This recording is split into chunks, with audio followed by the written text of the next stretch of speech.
پتہ ہے بندہ نیک کون ہوتا ہے؟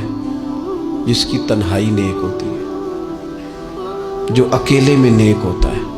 تنہائی جس کی پاک صاف ہوتی ہے، اصل میں وہ بندہ نیک ہوتا ہے۔ ہمارے ہاں نا بالخصوص نوجوان نسل سے کہوں گا، تمہارے پاس سہولت آئی ہے موبائل کی، تمہارے پاس سہولت آئی ہے انٹرنیٹ کی، لیکن دیکھنا اس کی وجہ سے کہیں تمہاری تنہائی ناپاک نہ ہو جائے۔ دیکھنا اس کی وجہ سے کہیں تمہارا وہ اکیلے میں جو تمہارا رب رسول سے رشتہ جڑنا چاہیے تھا، سجدے کا نور ہونا چاہیے تھا، اچھی منصوبہ بندی کرنی چاہیے تھی، وہ میلا کچیلا نہ ہو جائے۔ تنہائی جس بندے کی پاک ہوتی ہے وہ نیک ہوتا ہے۔ محفل میں تو ساری اچھی اچھی باتیں کرتے ہیں، محفل میں تو سارے لوگ ہی نیک ہوتے ہیں۔ یہ صحیح بخاری میں حدیث ہے، نبی اکرم صلی اللہ تعالی علیہ وسلم نے فرمایا، میں اپنی امت کے کچھ ایسے لوگوں کو جانتا ہوں جو قیامت کے دن تہامہ پہاڑ کے برابر نیکیاں لے کے آئیں گے۔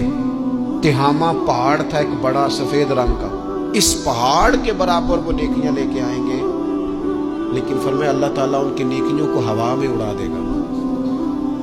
حضرت ثوبان رضی اللہ تعالیٰ عنہ نے عرض کی، یا رسول اللہ صلی اللہ تعالیٰ علیہ وسلم ہمیں یہ معاملہ کھول کر بیان کر دیں۔ حضور علیہ الصلوۃ والسلام فرمانے لگے، وہ راتوں کو عبادت بھی کرتے ہیں، اللہ کی بارگاہ میں بھی حاضر ہوتے ہیں، لیکن فرمایا ان لوگوں کا مسئلہ یہ ہے، ان کا نقصان یہ ہے، گھاٹا اور خسارہ یہ ہے کہ جب وہ اکیلے ہوتے ہیں تو رب کی حرمتوں کو پامال کرتے ہیں، دین کی حدوں کو توڑتے ہیں، تنہائیوں میں رب کی نافرمانی کرتے ہیں۔ نتیجہ کیا نکلتا ہے کہ وہ جو لوگوں کے بیچ نیکیاں کی ہوتی ہیں، نمازیں پڑھی ہوتی ہیں، عبادتیں کی ہوتی ہیں، صدقات کی ہوتے ہیں، وہ بھی ضائع ہو جاتے ہیں۔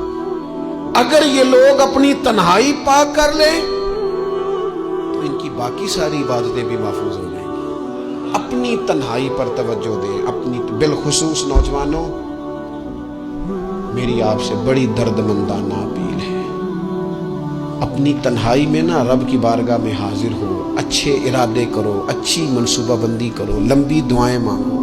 اکیلے جب ہو تو پھر نہ وضو کر کے رسول پاک کی بارگاہ میں درود و سلام پڑھو، دلوں کو قوت ملے گی، حافظے مضبوط ہوں گے، تمہارے چہروں پر روشنی آئے گی۔